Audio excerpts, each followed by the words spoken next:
bonjour. Un petit point sur le NatGaz. Pour moi, il y a un signal d'achat fort. Pourquoi un signal d'achat fort? Parce que la EMA7, la jaune, a refusé de croiser la 20 qui est haussière. C'est un signal d'achat fort, au-dessus, bien sûr, de la 200. Quand il y a un croisement, c'est déjà un signal d'achat. Mais quand il y a un refus de croisement, c'est un signal d'achat encore plus fort. Vous voyez là, ici, la EMA7, elle a refusé de croiser la 7, la 20, et voilà, c'est parti en exponentielle à la hausse. On est sur une oblique haussière qui part de août 2024, novembre 2024, avril 2025, enfin vous voyez ce que je veux dire. Il y a un bon potentiel. Là, si vous preniez une position longue ici, et sans donner de conseils, hein, que vous visez la cible, enfin ma cible, c'est ma cible à moi, maintenant votre cible, vous la choisissez, hein. Moi, c'est 4,60. 4,60.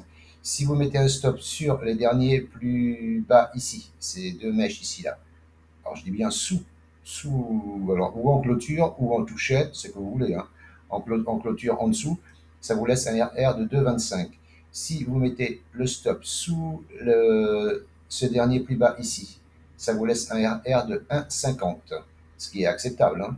Et si vous vous mettez sous le dernier plus bas du cycle là, du cycle haussier là, ça vous laisse un RR de 1,16, 1,16, 1,20, tout dépend comment vous mettez, hein.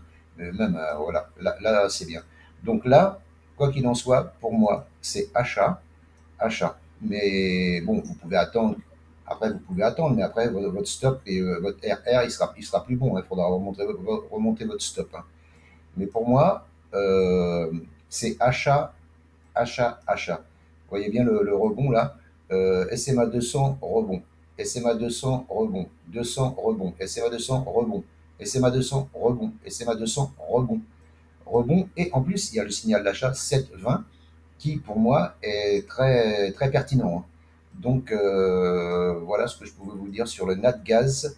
La tendance est haussière. On fait des plus hauts de plus en plus haut. Le plus haut là, il est plus haut que celui-là. Les plus bas sont de plus en plus hauts. Voilà. Donc là, vous avez trois stops au choix, avec un R minimum de 1. Si vous mettez ici en dessous, là, hein, vous avez un R de 1, c'est acceptable, hein. Après, vous pouvez remonter votre stop ici, remonter votre stop ici, c'est à vous de voir selon votre gestion du risque, votre money management. Voilà ce que je pouvais vous dire sur le NatGaz qui, pour moi, serait une belle opportunité pour la semaine prochaine. Voilà ce que je pouvais vous dire sur le NatGaz. Je vous remercie de m'avoir écouté. Je vous souhaite une bonne journée.